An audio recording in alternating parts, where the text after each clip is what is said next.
ವೇದಿಕೆ ಮೇಲಿರ್ತಕ್ಕಂತಹ ಒಬ್ಬ ಅಣ್ಣ ಅಂತ ಯಾವಾಗಲೂ ನಾನು ಮುನ್ನಡ್ಕೊಂಡು ಹೋಗ್ತಾ ಇದ್ದೆ. ಇವತ್ತು ಜೊತೆಯಲ್ಲಿ ಈ ಪಕ್ಕದಲ್ಲಿ ಬಾಬು ಅಣ್ಣ, ಈ ಪಕ್ಕದಲ್ಲಿ ಚಂದನ್ ಸರ್, ಆ ಪಕ್ಕದಲ್ಲಿ ಸಂಜೀವ್ ಸರ್, ಇವರೆಲ್ಲರೂ ನೋಡ್ತಾ ಇದ್ದರೆ ಪಕ್ಕ ಸಲಗತ್ತರ ಇದ್ದಂಥ ನನಗೆ ನನ್ನ ಹಿಂದೆ ಇವತ್ತೊಂದು 100 ಆನೆ ಬಲ ಸಿದ್ದಂಗೆ ಆಗಿದೆ. ಸೊ ಇದು ಫಸ್ಟು ನಾನು ಸಿನಿಮಾವನ್ನು ಮುಗಿಸಿ ನಿಮ್ಮೆಲ್ಲರ ಮುಂದೆ ಹಿಂದಿನ ಒಂದು ಪ್ರೆಸ್ ಮೀಟಲ್ಲಿ ಸಿಕ್ಕಿದಾಗ ಇದು ನಂಗೆ ಇರಲಿಲ್ಲ. ಅವಾಗಿದ್ದೇನು ಅಂತಂದರೆ ಒಬ್ಬ ನಿರ್ದೇಶಕನಾಗಿ ಒಂದು ಸಿನಿಮಾವನ್ನು ಮಾಡ್ಕೊಂಡ್ಬಂದು ಸೆನ್ಸಾರ್ ಮಾಡ್ಕೊಂಡ್ಬಂದು ನಿಮ್ಮ ಮುಂದೆ ಕೂತಿದ್ದೆ ಅನ್ನೋ ಒಂದು ಖುಷಿ ಇತ್ತು. ಆದರೆ ಕಳೆದ ಒಂದು 6 ದಿವಸ ಈ ಗಾಂಧಿನಗರದ ಎಲ್ಲ ರಸ್ತೆಗಳನ್ನು ಸುತ್ತಿ ಎಲ್ಲವನ್ನು ಮಾಡಿ ಒಂದಷ್ಟು ಬಳವಳ್ದು ಎಲ್ಲವನ್ನು ಆದ ಮೇಲೆ in fact for the first time ಸಿನಿಮಾನ ನೋಡಿದ್ದು that was one and only Chandan sir ಮತ್ತು ಅವ್ರ ಮಗ ಇಬ್ಬರು ನೋಡ್ತಾರೆ. ರಾತ್ರಿ 7 ಗಂಟೆಗೆ ಹೊರಗೆ ಬಂದು ಬೆನ್ನು ತಟ್ಟಿ ಸಿನಿಮಾ ಚೆನ್ನಾಗಿದೆ, ಆದರೆ ಇಲ್ಲಿ ಆಗಿರೋ ವಿಷಯ ಏನು ಅಂದರೆ ಎಲ್ಲರೂ ಹೊಸಬರೇ ಇದ್ದಾರೆ. ಸೊ ಸ್ಕ್ರೀನಲ್ಲಿ ಅದರಲ್ಲೂ ಕನ್ನಡ ಮತ್ತು ಕರ್ನಾಟಕ ಈ ಆಡಿಯನ್ಸ್ ಕೇಳೋದೇನು ಅಂತಂದರೆ ಹೀರೋ ಯಾರು, ಹೀರೋಯಿನ್ ಯಾರು ಇದನ್ನೆಲ್ಲ ಕೇಳ್ತಾರೆ. ಅದರಲ್ಲಿ ಒಂದು ಕಡೆ ಎಲ್ಲೋ ಒಂದು ಕಡೆ ನಮಗೆ ಬೇಸರ ಆಯಿತು. ಎರಡನೇದೇನು ಅಂತಂದರೆ ವೈಲೆನ್ಸನ್ನು ತುಂಬ ವೈಭವೀಕರಿಸಿದ್ದೀರಾ ಅಂತ ಅಂದರು.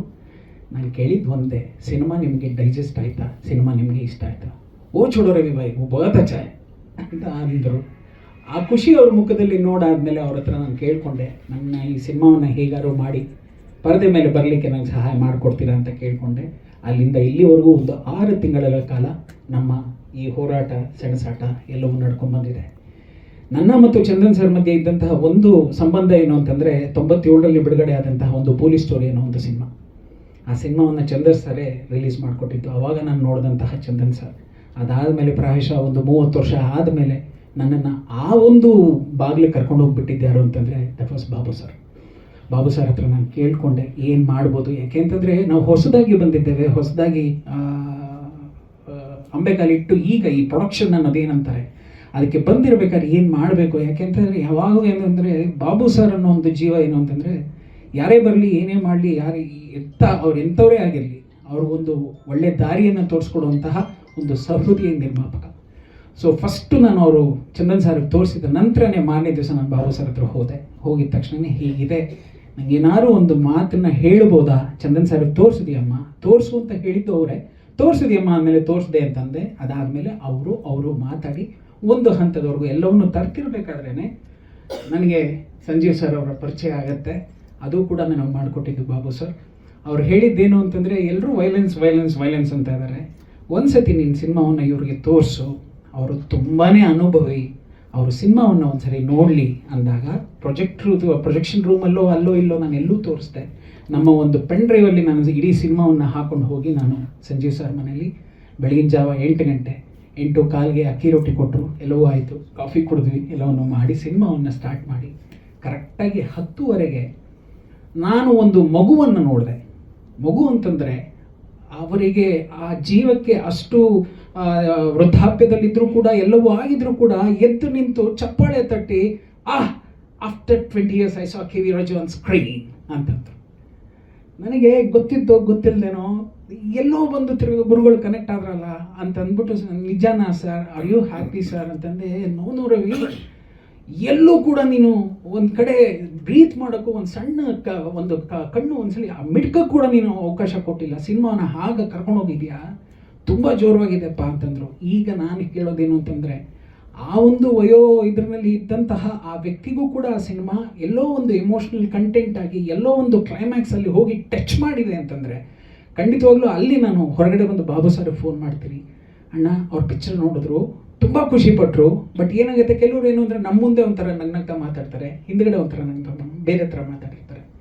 ದಯವಿಟ್ಟು ಒಂದು ಸರಿ ನೀವು ಸಾರ್ ಹತ್ರ ಮಾತಾಡ್ತೀರಾ, ಅವ್ರಿಗೇನು ಅನ್ಸುತ್ತೆ ನೀವು ಕೇಳ್ತೀರಾ ಅಂದಾಗ ಹೀಗೆ he's given the same answer. Babu ತುಂಬ ಚೆನ್ನಾಗಿ ಮಾಡಿದ್ದಾರೆ ಸಿನಿಮಾನ, ತುಂಬ ಖುಷಿಪಟ್ಟೆ ನಾನು. ಕೆ ವಿ ರಾಜನ್ ನೋಡ್ದಂಗೆ ಆಯ್ತಪ್ಪ, ತುಂಬ ಖುಷಿಪಟ್ಟೆ, ಚೆನ್ನಾಗಿದೆ ಬಾಬು, ಈಗ ಎಲ್ಲಿವರೆಗೂ ತೊಗೊಂಡೋಗ್ತಾ ಇದ್ದೀರಾ ಈ ಸಿನಿಮಾನ ಅಂದಾಗ ಆಗ ಬಾಬು ಸರ್ ಸ್ವಲ್ಪ ಧೈರ್ಯ ಮಾಡಿ ಅದನ್ನು ಚಂದನ್ ಸರ್ಗೆ ಹೇಳಿ, ನೀವೊಬ್ಬರೇ ಅಲ್ಲ ಇನ್ನೊಂದಿಬ್ಬರು ನೋಡಿದ್ದಾರೆ, ಎಲ್ಲರೂ ಖುಷಿಪಟ್ಟಿದ್ದಾರೆ, ಎಲ್ಲರೂ ಕೈ ಜೋಡಿಸಿ ಇದನ್ನು ಮುಂದಕ್ಕೆ ತೊಗೊಳೋಣ ಅಂತ ಹೇಳ್ತಾರೆ. ಸೊ ಅಲ್ಲಿಂದ ಇಲ್ಲಿವರೆಗೂ ಒಂದಷ್ಟು ವಿಷಯಗಳನ್ನೆಲ್ಲ ಮುಗಿಸ್ಕೊಂಡು ತದನಂತರ ಆಸ್ ಇಟ್ ಈಸ್ ಇಡೀ ಟೀಮ್ ನಮ್ಮ ಹಿಂದೆ ನಿಂತಿದೆ. ಆ ಕಡೆಯಿಂದ ಎಡಭಾಗದಿಂದ ಹಿಡಿದು ಬಲಭಾಗದ ತುದಿವರೆಗೂ ಸಾಲದ್ದಕ್ಕೆ ದೂರದಲ್ಲಿರೋ ಎಲ್ಲೋ ಪ್ರವೀಣ್ ಅನ್ನೋರು, ಕೋಟೆ ಪ್ರಭಾಕರ್ ಅನ್ನೋರು ಎಲ್ಲರೂ ಕೈ ಜೋಡಿಸಿದ್ರು. ಕೈ ಜೋಡಿಸಿದ ನಂತರ ಇವತ್ತು ಹಂತವಾಗಿ ಆಗೋಗ್ತದೆ. 25ನೇ ತಾರೀಕು ಶುರು ಮಾಡಿದ್ವಿ ನಮ್ಮ ಪಬ್ಲಿಸಿಟಿ ಕೆಲಸ. ಇವತ್ತು ಆಲ್ರೆಡಿ 28ಕ್ಕೆ ಬಂದ್ಬಿಟ್ವಿ. 3 ದಿವಸ ಮುಗಿದೋದು. ಇನ್ನು ಮುಗಿದೋದ್ರೆ 8ಕ್ಕೆ ಬರುತ್ತೆ. 8 ಆಗಿದ ತಕ್ಷಣ ಸಿನಿಮಾ ರಿಲೀಸ್ ಆಗೋಗುತ್ತೆ. ಅದೊಂದು ಇತಿಹಾಸ ಆಗುತ್ತೆ. ಬಟ್ ಖುಷಿ ಏನು ಅಂತಂದರೆ somewhere we are getting closer. ಎಷ್ಟು ಹತ್ತಿರ ಬರ್ತಾ ಇದ್ದೀವೋ ಅಷ್ಟು ನಾವು ಒಂಥರ ಎಲ್ಲರ ಮುಖದ ಮೇಲೆ ಒಂದು ನಗು ಇದೆ. ಆ ಒಂದು ದುಗುಡ ಅದು ತುಂಬ ದೂರದಲ್ಲಿ ಬಿಸಾಕಿದ್ದೇವೆ. ಯಾಕೆಂತಂದರೆ ಫಸ್ಟು ನಾವು ಸಿನಿಮಾ ನೋಡಿದಾಗ ನಮಗೊಂದು ಖುಷಿ ಇರುತ್ತೆ. ಬಟ್ ನೋಡ್ತಾ ಬೇರೆಯವರು ಅದನ್ನು ಆಶೀರ್ವಾದ ಮಾಡಿದಾಗ ತುಂಬ ಖುಷಿ ಆಗುತ್ತೆ. ನಾನು ನನ್ನ ನಿರ್ದೇಶಕರಾದಂತಹ ನನ್ನ ಗುರುಗಳಾದಂತಹ ನಾಗಣ್ಣ ಸರ್ನ ಕೂಡ ನಾನು ವೇದಿಕೆ ಮೇಲೆ ಬರ್ಮಾಡ್ಕೋತೀನಿ. ಬನ್ನಿ ಡೈರೆಕ್ಟ್ ಸರ್, ಪ್ಲೀಸ್ ಕಮ್. ನನ್ನ ಬೆನ್ನೆಲುಬಾಗಿ ನಿಂತು ಇಡೀ ಸಿನಿಮಾವನ್ನು ನೋಡಿದ್ದು ಕೂಡ ನಾಗಣ್ಣ ಸರ್ ಕೂಡ ಕೂತ್ಕೊಂಡ್ರು, ಸಿನಿಮಾವನ್ನು ನೋಡಿದ್ರು. ಯಾಕೆ ಅಂತಂದರೆ ನಾವೇನೋ ವೈಲೆಂಟ್ ಸಿನಿಮಾ ಮೇಕರ್ಸ್, ನಾವೇನೋ ತುಂಬ ಬೇರೆ ಥರನೇ ಮಾಡ್ತೀವಿ. Naganna sir is a very settled and very ಅದೇನೋ ಹೇಳ್ತಾರಲ್ಲ ನೀಟಾದಂತಹ ಒಂದಷ್ಟು ಕಮರ್ಷಿಯಲ್ ಸಿನಿಮಾಸ್ಗಳನ್ನ ಕೊಟ್ಟು ಸಕ್ಸಸ್ ಕೊಟ್ಟಂತಹ ನಿರ್ದೇಶಕರು. ಅವರು ಕೂಡ ನೋಡಲಿ ಅಂತ ಹೇಳಿ ದಯವಿಟ್ಟು ನೀವು ಬನ್ನಿ ಅಂತ ಹೇಳಿ ಸಂಜೀವ್ ಸರ್ ಮನೇಲಿ ಅವತ್ತು ನಾನು, ಸಂಜೀವ್ ಸರ್ ಮತ್ತು ನಾಗಣ್ಣ ಸರ್ ಎಲ್ಲ ನೋಡಿದ್ವಿ. ದ ಡಿಸ್ಟ್ರಿಬ್ಯೂಷನ್ ಚಾರ್ಟ್ ಅನ್ನೋದೇನಿದೆ, ಪ್ಲಾನಿಂಗ್ ಏನಿದೆ, ಪ್ರೋಗ್ರಾಮಿಂಗ್ ಏನಿದೆ, ಅದು as it Yesu Babu sir ಮತ್ತು ಅವರಿಬ್ಬರು ಕೂತ್ಕೊಂಡು ಮಾಡ್ತಾ ಇದ್ದಾರೆ. ಎರಡನೇದು, ನಾನು ಮತ್ತು ರಮೇಶ್ ಅಣ್ಣ ಕೇಳ್ಕೊಂಡಿರೋದು ಏನು ಅಂತಂದರೆ, ಇದು ಉತ್ತರ ಕರ್ನಾಟಕಕ್ಕೆ, ಅಲ್ಲಿಯ ಮಣ್ಣಿಗೆ, ಅಲ್ಲಿಯ ಸೊಗಡಿಗೆ ತುಂಬ ಹತ್ತಿರವಾದಂತಹ ಸಿನಿಮಾ ಆಗಿರೋದ್ರಿಂದ, ತದನಂತರ ಇಲ್ಲಿ ಆಗ್ತಾ ಇರುವಂತಹ ಒಂದಷ್ಟು ಮಲ್ಟಿಪ್ಲೆಕ್ಸ್ ವಿಷಯಗಳನ್ನು ನಾವು ಬರಹಗಾರರಾದಾಗ, ನಿರ್ದೇಶಕರಾದಾಗ ನೋಡಿದ್ದೀವಿ. ಇದು ಯಾರೋ ಕೈನಲ್ಲಿ ಇದೆಯಂತೆ, ಯಾರೋ ಏನೋ ಮಾಡ್ತಾರಂತೆ, ಬೆಳಗ್ಗೆ ಬೇರೆ ಪಿಕ್ಚರ್ ರಿಲೀಸ್ ಮಾಡಿರ್ತಾರೆ, ಮಧ್ಯಾಹ್ನಕ್ಕೆ ಪಿಕ್ಚರ್ ಕಿತ್ತಾಕ್ಬಿಟ್ಟಿರ್ತಾರೆ, ಫೋನ್ ಮಾಡಿದ್ರೆ ಅವ್ರು ಸಿಗಲ್ಲ. ಈ ಥರದ್ದೆಲ್ಲ ಕೇಳಿ ಭಯ ಆಗಿ ನಾನು ಮತ್ತು ರಮೇಶ್ ಅಣ್ಣ ಎಲ್ಲ ಹಿರಿಯರಲ್ಲಿ ಕೇಳ್ಕೊಂಡಿದ್ದೇನು ಅಂತಂದರೆ, ಎಲ್ಲಿಗೆ ಈ ಸಿನಿಮಾ ಟಚ್ ಮಾಡ್ಬೋದು, ಎಲ್ಲಿಯ ಬುಡಕಟ್ಟಿಗೆ ಇದನ್ನು ತೆಗೆದುಕೊಂಡು ಹೋಗ್ಬೋದು, ಅಲ್ಲಿಗೆ ನುಗ್ಗೋಣ. ಇಲ್ಲೆಲ್ಲೋ ನಾವು ರಿಲೀಸ್ ಮಾಡ್ತೀವಿ. ಕೆಲವರು ಆಮೇಲೆ ನನಗೆ ತುಂಬ ಭಯ ಇರೋದೇನು ಅಂತಂದರೆ, ನನ್ನ ಗುರುಗಳಾದಂಥ ಕೆ ವಿ ರಾಜು ಅವರ ಹುಲಿಯಾ ಸಿನಿಮಾ ಎಲ್ಲ ಹೇಳಿದ್ದೇನು ಅಂತಂದರೆ, ಹೊರಗಡೆ ಬಂದಿದ ತಕ್ಷಣ ಆ ಭಾಷೆನೇ ನಮ್ಗೆ ಅರ್ಥ ಆಗಲ್ಲ ಅಂದ್ಬಿಟ್ರು. ಅದು ಏನಕ್ಕೆ ಹಂಗೆ ಅಂತಾರೆ ಅಂತ ಗೊತ್ತಿಲ್ಲ. ಇಷ್ಟೆಲ್ಲ ಆಗಿ ಕೂಡ ಆ ಭಾಷೆಗೆ ಒಂದು ಗಂಡು ಮೆಟ್ಟಿನ ನಾಡಿನ ಒಂದು ಭಾಷೆ ಅಂತ ಹೇಳ್ತಾರೆ. ಸೊ ಇದೆಲ್ಲವೂ ಇರೋದ್ರಿಂದ ಅಫಿಯರ್ಸ್ ಇದು ನಮ್ಗೆ ಇನ್ನೂ ಇದೆ ಸರ್, ಡೈಲಮಾ ಇನ್ನೂ ನಮಗೆಲ್ಲ ಭಯ ಇದೆ. ಹಾಗಾಗಿ ನಾನು, ರಮೇಶ್ ಅಣ್ಣ, ಬಾಬು ಸರ್ ಮತ್ತು ಎಲ್ಲರ ಹತ್ರ ಕೇಳ್ಕೊಂಡಿದ್ದು, ಇಲ್ಲ ಒಂದು ಕಾಲದಲ್ಲಿ ಇವ್ರು ಹೇಳ್ದಂಗೆ ಭಾಷೆ ಭಯ ಇತ್ತು. ಕಾಂತಾರ ಹೋಗಿಲ್ವಾ, ಭಯ ಬಡಿ ಧೈರ್ಯವಾಗಿ ಇಲ್ಲ ನಾ ಹೇಳೋದು ಸೂಪ್ರಮ್ಸ್ ಹೋಗಿಲ್ವಾ, ಭಯ ಬಿಡುತ್ತೆ. ಎಲ್ಲಾ ಜನ ಎಲ್ಲ ನೋಡ್ತಾರೆ, ಸಿನಿಮಾ ಚೆನ್ನಾಗಿದೆ, ತಲೆ ಇದೆಲ್ಲವೂ ಸರಿ ಸರ್. ಅವ್ರ blessings as it is okay. ಈ ಮಲ್ಟಿಪ್ಲೆಕ್ಸ್ ಏನೋ ಭಯ ಇದೆ ಸರ್. ಅದಕ್ಕೆ ನಾವು ಕೇಳ್ಕೊತಾ ಇರೋದೇನು ಅಂದರೆ, ಆದಷ್ಟು ಸಿಂಗಲ್ ಸ್ಕ್ರೀನ್ಸ್ಗೆ ಬರೋದಕ್ಕೆ ನಮಗೆ ಹೆಲ್ಪ್ ಮಾಡಿಕೊಡಿ ಅಂತ ಕೇಳಿದ್ವಿ ಸರ್. ಅದೇ ಸಿಂಗಲ್ ಸ್ಕ್ರೀನ್ಸಿನ ಆ ಒಂದು ಮಜಾ, ಆ ಒಂದು ಪರಂಪರೆ ಕಳೆದು ಹೋಗ್ತಾ ಇದೆ. ಸೊ ಅಲ್ಲೇ ಬರೋಣ, ಅಲ್ಲೇ ನೋಡೋಣ ಅನ್ನೋ ಒಂದು ಆಸೆ.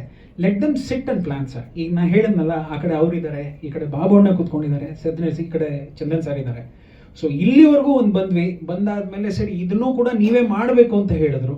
ಎಲ್ಲವನ್ನು ತಂದು ಮಾಡಿಕೊಟ್ಟು ಇವಾಗ ಅಲ್ಲಿ ಇಟ್ಟಿದ್ದೇವೆ. ಇನ್ನು ಅವ್ರು ಹೇಗೆ ಬಡಿಸ್ತಾರೆ, ಜನ ಅದನ್ನು ಹೇಗೆ ಮೃಷ್ಟಾನ್ನವನ್ನು ತಿಂತಾರೆ, ಅದನ್ನು ಅಲ್ಲಿ ಬಿಡಬೇಕಾಗಿದೆ. ರಮೇಶ್ ಸರ್, ಅಂದರೆ